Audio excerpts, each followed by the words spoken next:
इस online group में आप सभी का स्वागत करता हूं। प्यारे विद्यार्थियों, इसके पहले हम लोगों ने द्विवेदी युग तक की चर्चा किया था। किस युग तक की चर्चा किया था? द्विवेदी युग की। आज हम लोग चर्चा करने वाले हैं शुक्ल युग की, जिसका समय क्या है? 1919 से 1938 तक। क्या है? 1919 से 1938 तक। सबसे पहले इसके कुछ अन्य नाम भी है, जान लेते हैं। जैसे इसको हम लोग छायावादी युग कहते हैं।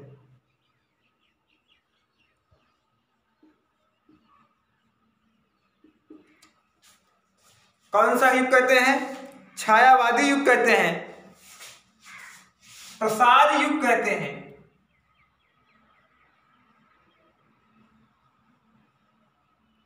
और इसको कौन सा युग कहते हैं? प्रसाद युग कहते हैं, और इसको प्रेमचंद युग कहते हैं।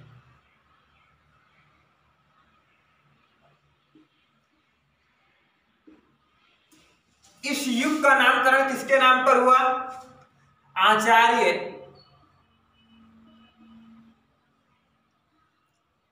रामचंद्र शुक्ल।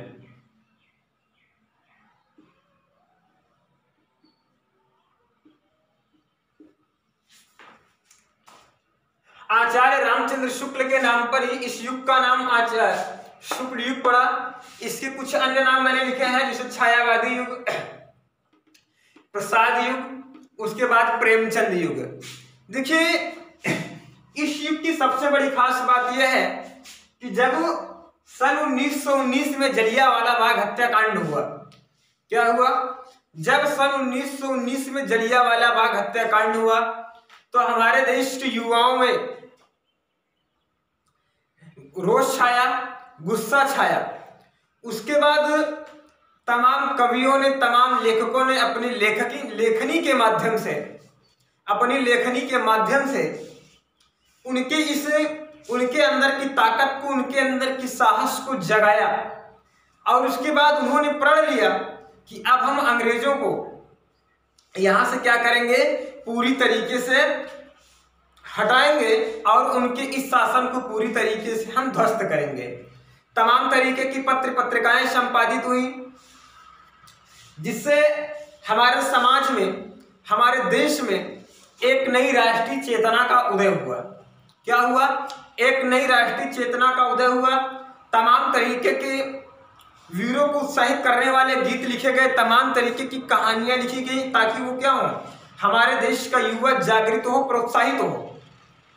उन्हें जगाने के लिए, उन्हें समझाने के लिए तमाम कवियों ने, तमाम लेखकों ने अपने अपने विचार अपने अपने तरीके से प्रदर्शित किया। ठीक है, मतलब इन लोगों ने क्या किया? अपने तरीके से उसको जगाया। अगर हम ये कह दें कि छायावादी युग में, यानी शुक्ल युग का देश की आजादी में बहुत बड़ा योगदान है, तो कतई गलत नहीं होगा।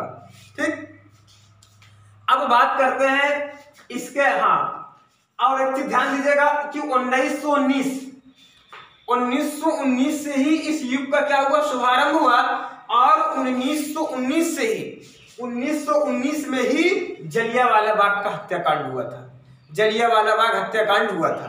तो इसको याद करने का सबसे बेटर तरीका यह भी है कि जिस साल, यानी जिस वर्ष जलियांवाला बाग हत्याकांड हुआ, उसी वर्ष शुक्ल युग का जन्म हुआ।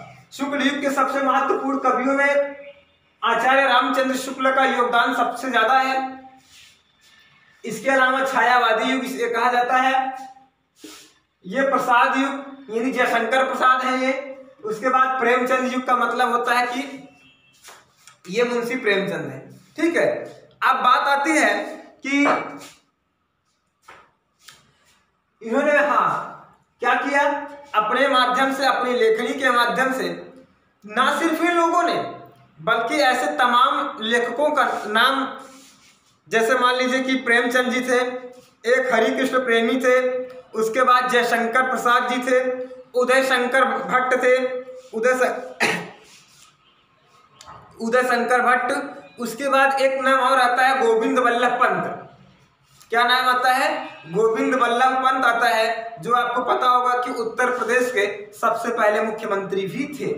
तो आइए सबसे पहले यहाँ के कुछ लेखक और उनकी कृतियों के बारे में चर्चा करते हैं।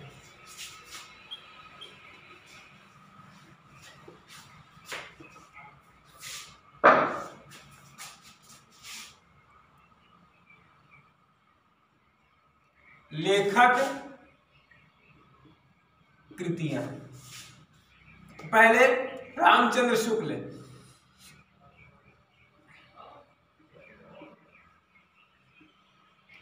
इनकी रचना है चिंतामणि। रामचंद्र शुक्ल जी की रचना क्या है? चिंतामणि है। गुलाब राय का है ठलुआ क्लब।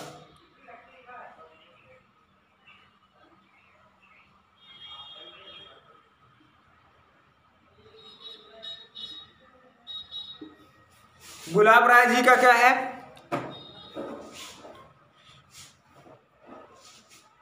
ठलुआ क्लब है। उसके बाद प्रेमचंद्र जी का उपन्यास है एक बहुत अच्छा, गबन, और एक उन्होंने लिखा था गोदान। क्या लिखा था? गोदान और गबन।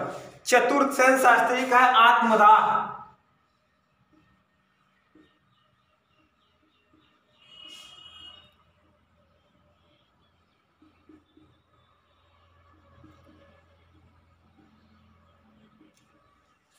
चतुर्सेन शास्त्री जी का क्या है? आत्मदाह। जयशंकर प्रसाद जी का है पुरस्कार।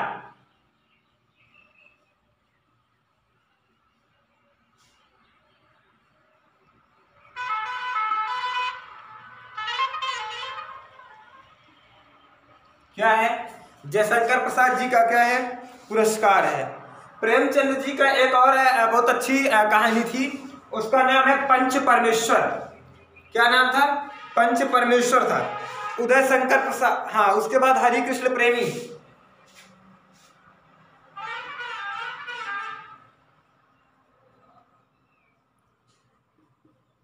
इनकी रचना थी प्रतिशोध। क्या रचना थी? इनकी रचना का नाम क्या बताया जाता है? प्रतिशोध बताया जाता है। ठीक, ये बहुत अच्छा एक नाटक था। आइए अगली चर्चा करते हैं इस पर।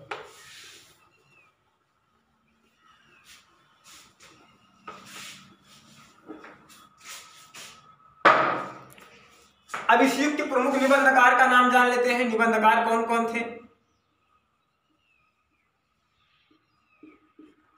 क्या? निबंधकार। निबंधकार में बाबू गुलाब राय,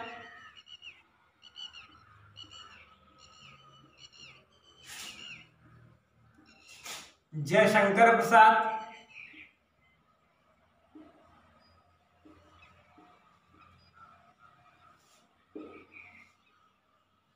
मुंशी प्रेमचंद,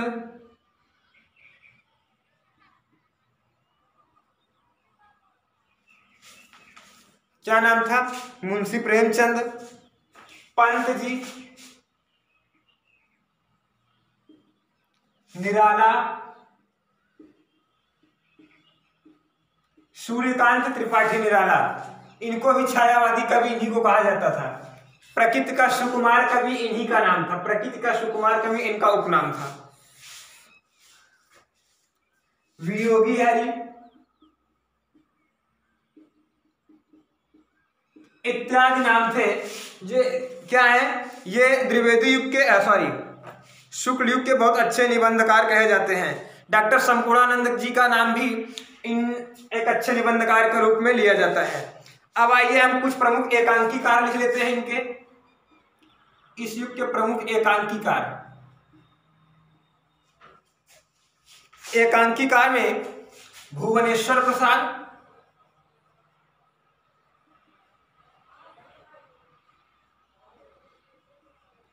क्या नाम था?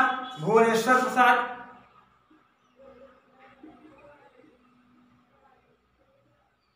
भुवनेश्वर प्रसाद, जयशंकर प्रसाद, आनंद और गोविंद बल्लभ पंत।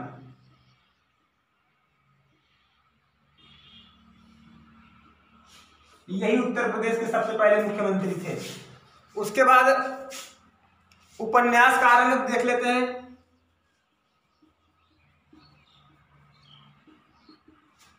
प्रमुख उपन्यासकार कौन कौन थे? चतुर्सेन शास्त्री,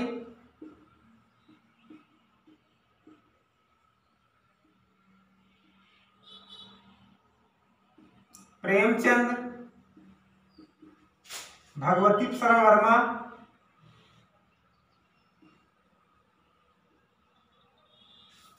ये सभी क्या थे? प्रमुख उपन्यासकार थे। कुछ कहानीकारों के नाम लिख लीजिए।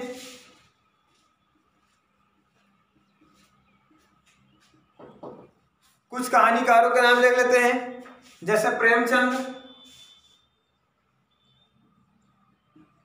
कृष्णदास। क्या नाम लिखा? प्रेमचंद, कृष्णदास, विनोद शंकर व्यास।